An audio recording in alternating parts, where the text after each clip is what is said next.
Okay. Time to pick who we're gonna hang out with. Huh. Oh, Crow has... I didn't think he was in this section earlier. I guess he is. Alright, Sarah. We still have 2 points we need to discuss. Oh my god. Millium, we still have 2. Gaius, we only have 1.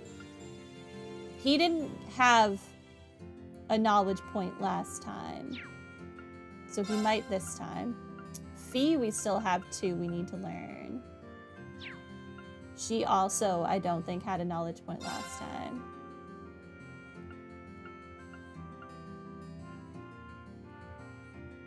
He thought we'd be hated in Celtic after... Okay, we did learn about uses last time. I think we also learned about Emma last time, so she might not have a point this time. Machias we might learn about this time. Lara, same deal.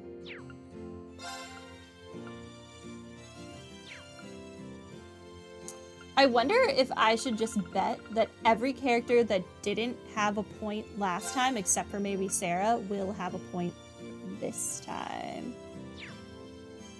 I think what I'm going to do is I'm just going to save in front of each one we do. And if it gets us a point, yay. And if it doesn't, we restart.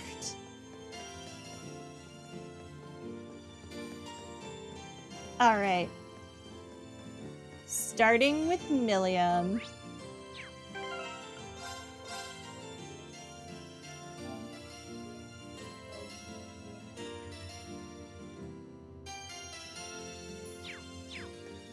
Let's do this. Yeah, let's go break into a train. Mind if I join you, Millium? We don't exactly get to look around.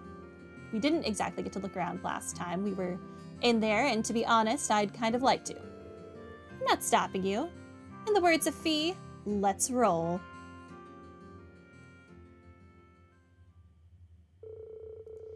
They spoke to the RMP officers guarding the station and were granted permission to step aboard the Eisengraph. Oh, we're not breaking in. She just gets to go inside. Once inside, they went straight to the front carriage, and Millium found what she was looking for on the engine room's dashboard. Oh! Cute.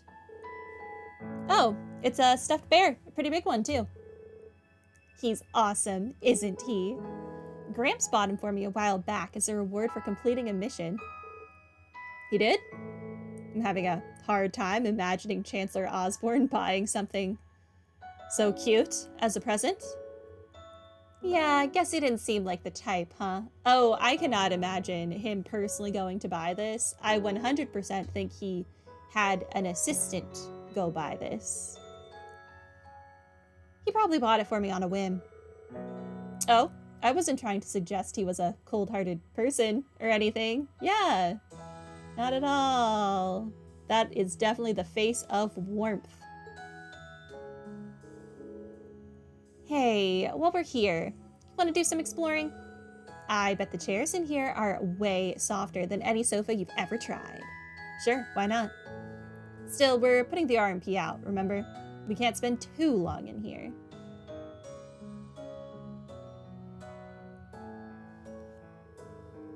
Man, you weren't kidding. These really are comfy. It was a gift from the Emperor, though. It's no wonder that it'd be so ritzy. I know, right? I'm jealous of how much he got to use it, too. He got to live it up on his way to the conference in Crossbell. Oh yeah, Prince Olivert and Toa were on board for that trip, too.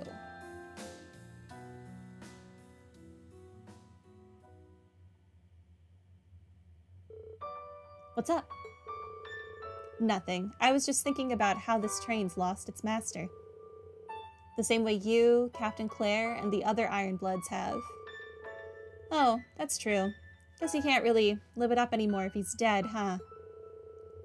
Nothing we can do about it, though. Crow outsmarted him, and that's that. Still, Can't believe he actually managed to kill him. Yeah, I don't buy it. I wasn't expecting you to be able to talk about him so impartially. I mean, if you're upset about it, there's no need to force yourself not to let it show, you know. Why would I be? When Dad was shot by that Jaeger, I was beside myself with worry and anger. And the Chancellor was like a father to all of you, wasn't he? So, I'm just saying, there's no need to force yourself to seem happy. If you need a shoulder to cry on, Sorry, I really don't know what you mean. What's it like to cry, anyway? Millium. What do you mean, what's it like to cry? Surely you've done it before. Everyone has. I'm asking because I seriously don't know. Wait, you're serious? You've never cried? Not once? Guess not. I felt moved when reading books and felt kind of lonely when someone wasn't there anymore. But being so upset about something that tears come out of my eyes just seems kind of alien to me. How? She's never cried? Never?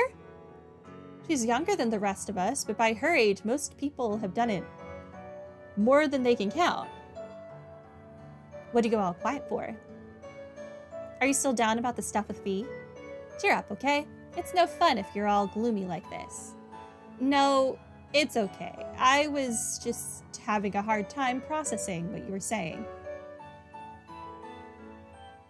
I just want you to remember one thing. To all of us in Class 7, you're both a classmate and a friend. If anything were ever to happen to you, all of us would be incredibly upset. Enough to cry a lot. Just remember that. Okay. I still don't know what you're trying to say, but I'll keep that in mind. I really like all of you guys, too. And come on. With how reckless you are, you're gonna run into trouble way before I do. Fair point. I'll be careful.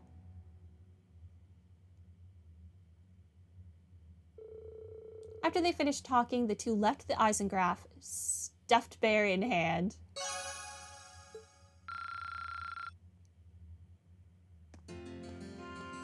That did say character notebook updated, so I assume...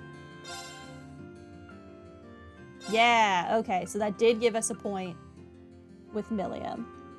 Interesting. I'm so curious about Millium and the rest of the Ironbloods. And what was her name? Altina? With Sammy. Also, this bear is adorable.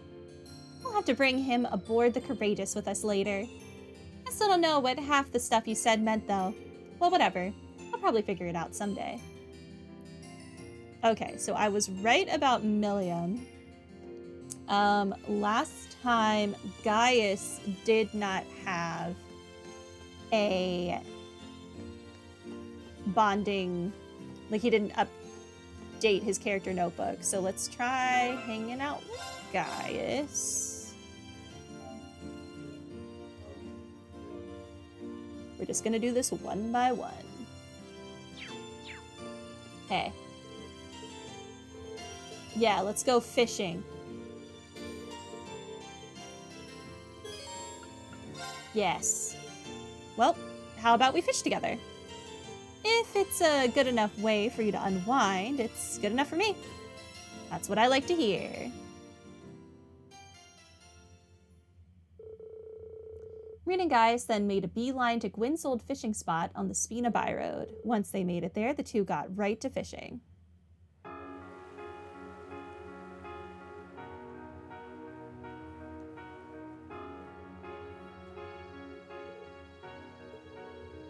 Feels like ages since I just put my cares to the side for a while and cast out a line like this. Yeah, ever since the war started, we've had no shortage of things to be worried about. It's probably healthy for us to take the opportunity to unwind every now and then. Yeah, even now, I'm feeling all the built-up tension just kind of soften and melt away. Did you fish much back home? I got in some good rod and reel time, sure. Hardly as much as Gwyn, though. He used to take me out on his boat to fish, especially when he could tell I was feeling down about something. Really? You always seem so composed. I guess I just assumed that nothing ever really got to you like that. Are you telling Gaius you don't think he's capable of emotion? Man, that's embarrassing to admit. We've all got our worries. Don't fret about it. Sure, I feel down sometimes, but it always passes in time. Back home, I was always surrounded by people who cared about me. Mom, Dad, my siblings, neighbors in the settlement. Whenever I started feeling down, they were there to cheer me up. And I always tried to do what I could to be there for them in the same way. That sounds like a good life. And that's how you became the dependable Gaius we all look up to. Well, I don't know if I'd go that far. Still, I'd like to think that if there's ever anything you need, you'd be able to rely on me. This class would never have come as far as we have if we hadn't supported each other along the way. You're right about that. I'll make sure to keep it in mind. Oh, doggos. Monsters. Dang, we might have noticed them earlier if we'd been paying more attention. This reminds me of back when I rescued Lieutenant General Vander a year ago. But at least that time I had a horse. Well, this time you've got me. Together we can take them. Reen or a horse, which would you prefer? Drawing their weapons, Reen and Gaius fought valiantly against the horde of monsters. And despite being vastly outnumbered, they triumphed by making the most of each other's strengths in combat. Goodbye, doggos. Well, I'd say we managed to beat the odds, wouldn't you? See, you are dependable, just like I said. Takes two to cover each other's backs. And whenever you need me, I'll have yours. Likewise. The battle won, they made their way back to Ruhr. But did I learn anything about Gaius? No. It does not say character notebook updated. I will double check to be sure.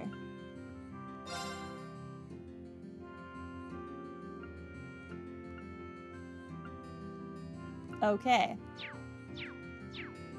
Then, load my save. Thank you.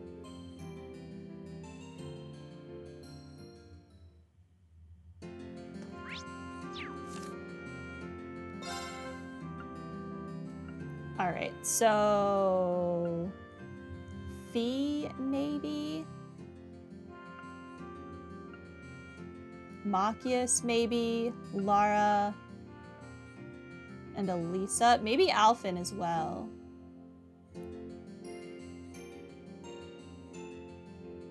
That's sad because filling the notebook will make a difference later. That's what I'm worried about. So I'm thinking I will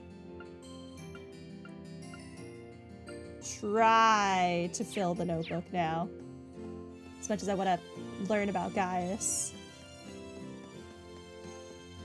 Whatever. We, the player, got to learn about Gaius. Okay, I don't think Elliot will have a thing this time.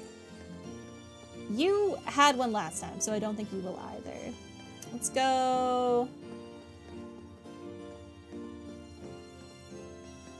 Let's go. Not that I can't live without it. Yeah. Yeah, it's probably going to just give me an item that I truly do not care about, but you never know. You never know. Alright, Machias. You're up. Yeah, let's take a tour of the Institute. Think you're onto something here? Would it be okay if I tagged along? Of course, I was kind of hoping you would. Shall we? Aw, he started using the toy car again. Whoa, what was that? Sorry about that, guys. Those glasses, though. Hey, I recognize you two. You guys came here for a field study one time with your other classmates, right? Hit the nail on the head, but mind explaining what those two tiny cars are? Actually, I think I remember seeing them during our field study too. These babies? They're a new kind of toy that we're developing. We're calling them Orbital Remote-Controlled Cars. Oh, you finally decided to market them as toys. Good, you'll probably actually sell them that way. They're basically little cars that run on orbital power that you can drive around with these radio frequency control devices. With things settling down here in Ruhr, we're off to test our new and improved ones all around town. That's some impressive technology. You've replicated the look of the Rhineford Company's Lux line of vehicles very well, too. Oh, do you recognize them, Machias? With the number of cars on the roads of Heimdall, you start to recognize different models after a while.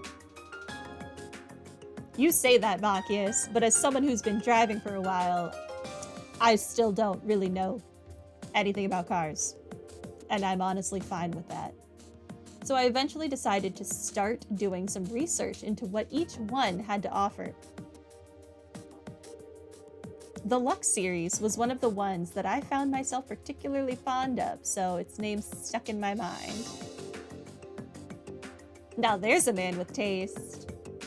If you can appreciate the beauty of these little babies, you're gonna go far in life.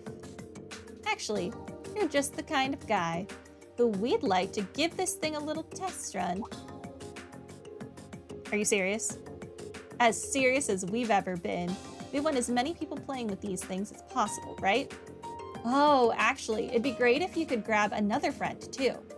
3 people racing against each other wouldn't just be awesome, but would also provide us with some valuable data. Well, in that case, we'd be happy to play with your cars for you. And I already know who our third will be, though I'd hardly call him a friend. Wait, you're not thinking of... Are you pulling Eustace into this?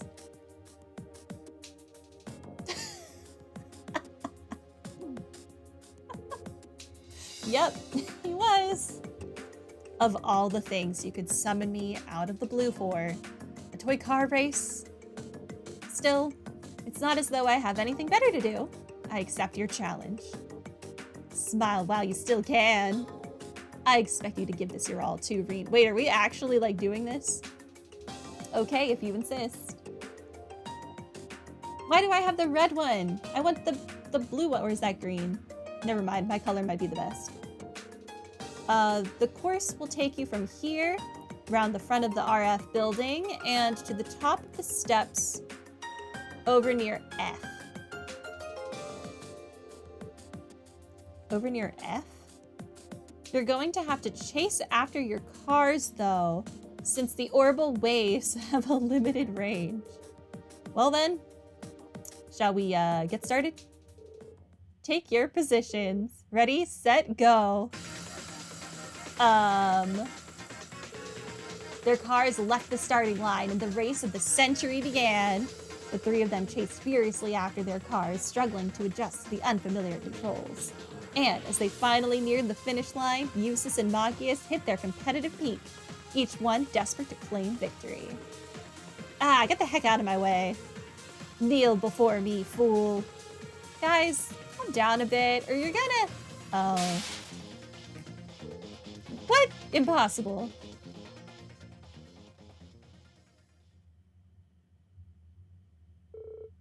We have our winner. I hope you didn't break their cars. In first place, Freen Schwarzer. Seriously? By default. It was a neck-and-neck race, but once they crashed their cars, Eustace and Machias didn't stand a chance. Looks like you got a bit carried away at the wheel there, fellas.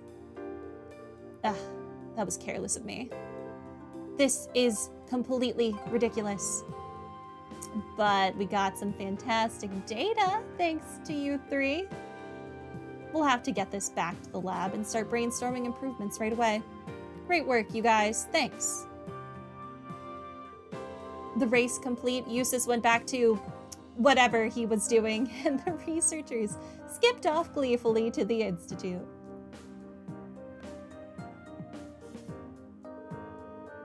Phew, didn't expect that would end up being such a big thing. I'm a little frustrated that I didn't manage to come in first, but if the whole thing cheered you up, I'd say it was well worth doing. Aww. Reen's friends are so nice. Thanks, Machias. That means a lot. No need to make a big deal out of it. On a more pragmatic note, I can't see something like toy cars becoming very successful during wartime. Just another reason for us to fight for peace, I suppose. Yeah, that's a fight I'm sure we'll win. Besides, if these things ever make it to market, we can have another race. Sounds good to me. Next time, I'm taking Eustace down.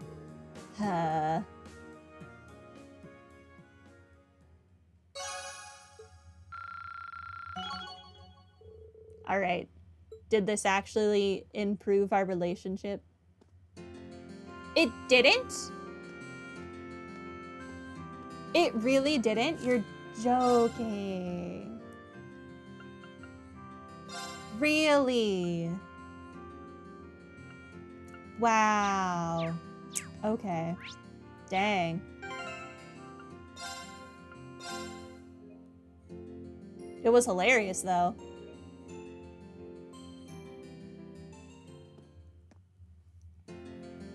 Alright, so the answer is not Gaius or Machias. Lara's in here, right? Let's try Lara. Hey.